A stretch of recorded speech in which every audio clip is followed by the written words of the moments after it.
जय हिंद। अब हम हमारे चैप्टर के एंड पॉइंट की तरफ आ चुके हैं और यहाँ पे कुछ जनरल डिस्कशन कर लेते हैं। एक क्लासिफिकेशन रहा है डिजीज़ का। सो क्लासिफिकेशन ऑफ डिजीज़, अब ये उन फैक्टर्स के ऊपर डिपेंड है जो शरीर के भीतर है या शरीर के बाहर है। ऐसे फैक्टर जिनके कारण बीमारियां होती है पर वो शरीर के भीतर है तो उसे इंट्रिंसिक फैक्टर कहते हैं, और ऐसे फैक्टर जिनसे बीमारियां होती हैं पर वो शरीर के बाहर है तो उसे extrinsic factor. So let's start here.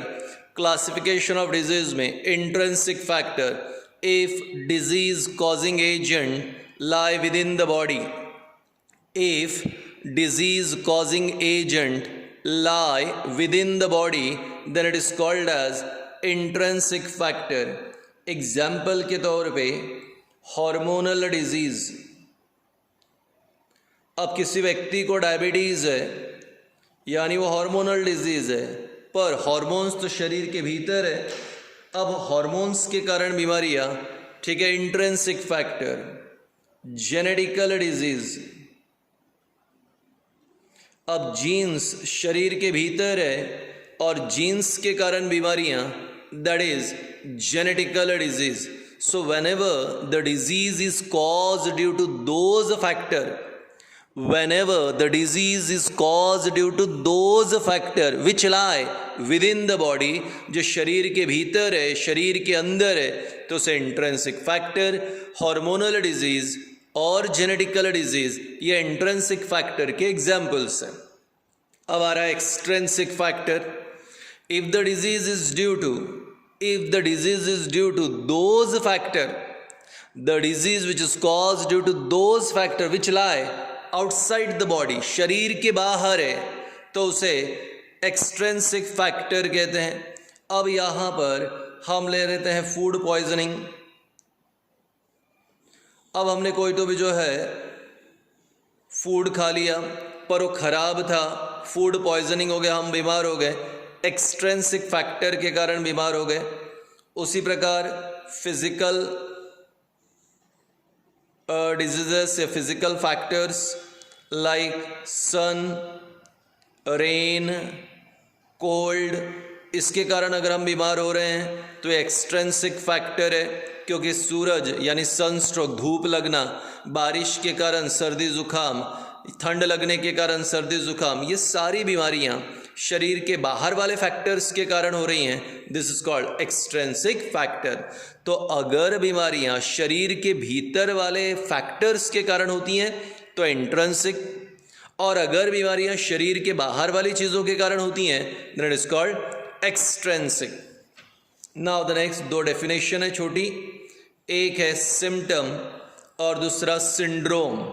Symptom indication of disease और evidence of disease.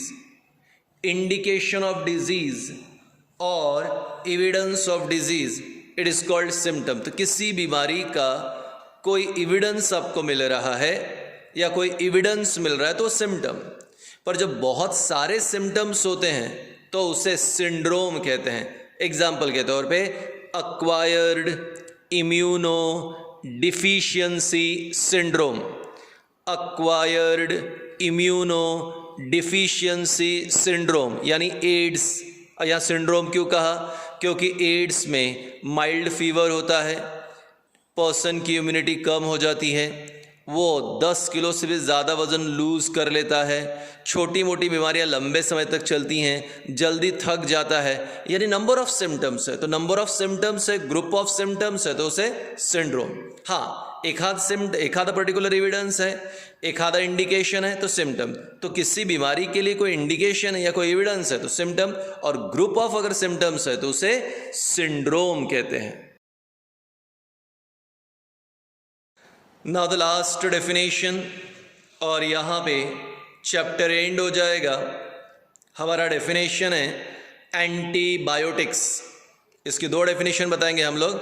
Antibiotics are the chemical substance, antibiotics are the chemical substance which is used to kill microorganism.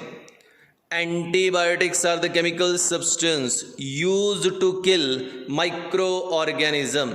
तो माइक्रोऑर्गेनिज्म को मारने के लिए जो केमिकल्स हम शरीर में लेते हैं, जो दवाइयाँ हम शरीर के लिए लेते हैं, उसे एंटीबायोटिक्स कहते हैं. एंटी यानी अपोजिट, बायो यानी लिविंग, अपोजिट टू लिविंग. सो ऐसे केमिकल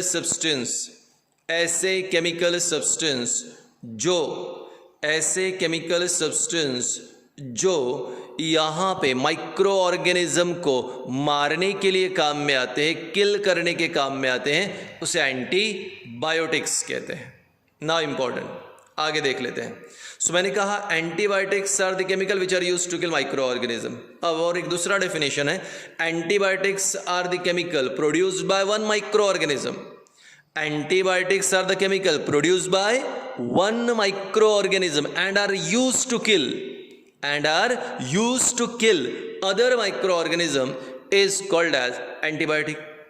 यानी एक माइक्रो ऑर्गेनिज्म ने केमिकल तैयार किया और उसे दूसरे माइक्रो ऑर्गेनिज्म को मारने के लिए काम में लाते हैं, तो उसे हम लोग कहते हैं यहाँ पे एंटीबायोटिक्स. एग्जाम्पल के तौर पे पेनिसिलियम नोटाटम, ये फंगस है, माइक्रो ऑर्गेनिज्म है, पर इससे पेनिसिलिन नाम का एंटीबायोटिक तैयार होता है. तो एक माइक्रो ऑर्गेनिज्म ने तैयार किया हुआ केमिकल अगर दूसरे माइक्रो ऑर्गेनिज्म को मारने के लिए काम में आ रहा है, तो वो केमिकल एंटीबायोटिक्स. बोर्ड में 100% क्वेश्चन आएगा आपको कि why antibiotics are not useful against viruses. ध्यान से सुने, क्योंकि कई सारे मेडिकल स्टूडेंट को भी इसके आंसर्स पता नहीं होते. क्वेश्चन क्या था, why antibiotics are not useful against viruses. अभी कोरोना चल रहा है, वायरस है, तो हम एंटीबायोटिक क्यों नहीं ले रहे, एंटीबायोटिक लेके उसे मार क्यों नहीं देते? तो वही बता रहा हूं, antibiotics are of no use against viruses. Why? Answer सुनो. Antibiotics are the chemical which works on cell. Antibiotics are the chemical which works on cell. अब बैक्टीरिया जो होता है उसमें सेल होता है, तो एंटीबायोटिक की प्रॉपर्टी है वो सेल पे काम करता है. अब ये एंटीबायोटिक बैक्टीरिया की बायोलॉजिकल पाथवे को रोकेगा. एंटीबायोटिक बैक्टीरिया की अलग अलग एक्टिविटी को रोकेगा, बायोलॉजिकल पाथवे को रोकेगा. एग्जाम्पल के तौर पे बैक्टीरिया में रेस्पिरेशन, रिप्रोडक्शन, डाइजेशन, एक्सक्रीशन, इनको रोक देगा, जिसके कारण बैक्टीरिया मर जाएगा. तो मैंने क्या कहा, एंटीबायोटिक्स ये माइक्रो ऑर्गेनिज्म को, स्पेशली बैक्टीरिया को मारने के लिए काम में आता है. कैसे मार रहा है? It stops biological pathway of bacteria. It stops biological pathway of bacteria. ये बैक्टीरिया की वाइटल एक्टिविटीज को, रेस्पिरेशन को, डाइजेशन को, लोकोमोशन को, रिप्रोडक्शन को, एक्सक्रीशन को रोक देगा, जिसके कारण वो मर जाता है. पर सरप्राइजिंगली वायरसेस, कोरोना वायरसेस, इसमें कोई सेल ही नहीं होता. वायरसेस आर असेल्युलर, और वायरसेस में सेल न होने के कारण हमारे एंटीबायोटिक वायरसेस पे काम नहीं कर पाते. इसलिए antibiotics are of no use against viruses. तो क्वेश्चन एग्जाम में आएगा, बोर्ड में आएगा, why antibiotics are of no use against viruses. Answer, antibiotics are of no use against viruses because antibiotic works on cell. Viruses are acellular, they don't have any kind of cell, and hence antibiotic are of no use against viruses. चलिए, अब यहाँ पे मैंने पहला chapter complete करवाया था आपका cell. दूसरा चैप्टर आपका कंप्लीट करवाया मैटर इन आवर सराउंडिंग. तीसरा चैप्टर अभी कंप्लीट करवाया है why do we fall ill. ठीक है, अब यहाँ पे जो बेसिक टारगेट होता है हमारा, वो टारगेट रहता है अप्रैल मंथ में कि हमारे 2 चैप्टर होने चाहिए. अब हमारे लिए लॉकडाउन था, इसलिए हमने ऑनलाइन लेक्चर्स के फॉर्म में आपके लिए 2 चैप्टर कंप्लीट करने थे. हमने 2 तो किया ही है, साथ ही साथ अभी हमने आपके लिए तीसरा चैप्टर भी ऑनलाइन लेक्चर्स के फॉर्म में कंप्लीट कर लिया।